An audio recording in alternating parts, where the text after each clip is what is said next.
Magnésium.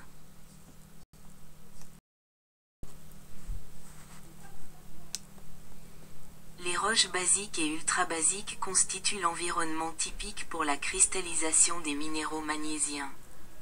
La diadocie magnésium-fer ferreux est presque complète dans les minéraux fémiques. Ces minéraux sont, selon la température de cristallisation décroissante, la forstérite, l'enstatite, la diopside, la pigeonite, l'augite, la cummingtonite, l'actinolite, la hornblende, l'anthophilite, la phlogopite, la biotite.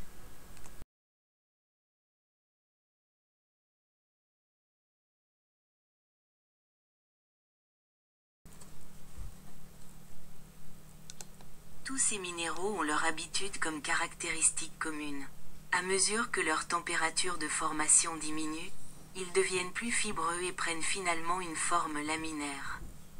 Sa dureté elle diminue également avec la température de cristallisation, variant d'une dureté de 7 pour l'olivine à 2 pour le talc. Certains de ces silicates formés à haute température sont souvent autonomes. Métamorphosés par le liquide résiduel, se transformant en groupe minéral des serpentines, chrysotyles, talc et chlorite.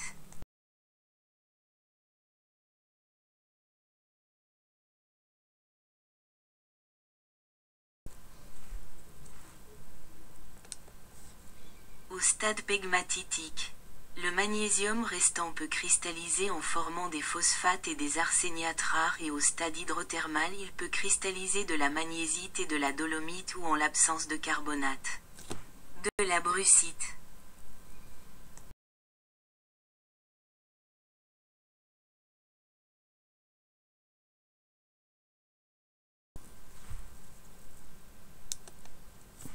Lors de l'altération, une partie du magnésium reste dans les hydrolysats formant des argiles magnésiennes et une partie forme des chlorures et des sulfates très solubles, qui vont migrer vers l'hydrosphère.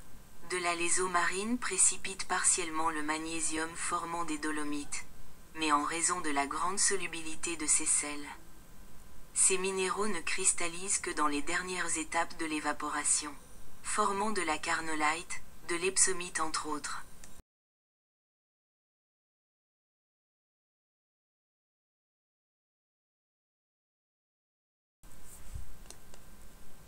La présence de chlorure et de sulfate de magnésium dans les sédiments prouve leur origine marine. Le magnésium est assez mobile pendant le métamorphisme, formant des minéraux tels que le pyropée, la cordierite, l'anthophilite et le talc comme les plus courants.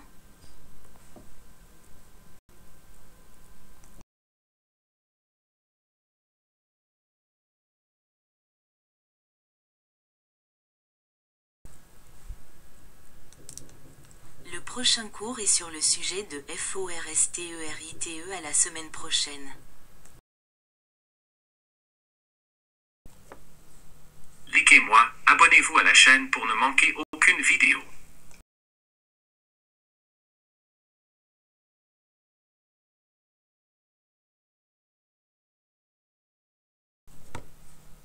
Les livres d'Alice. Vous pouvez acheter des livres de mon auteur en consultant sur Google. En papier imprimé de Lulu et Amazon. Numérique sur Kindle. Ou demandez-le gratuitement en PFDA.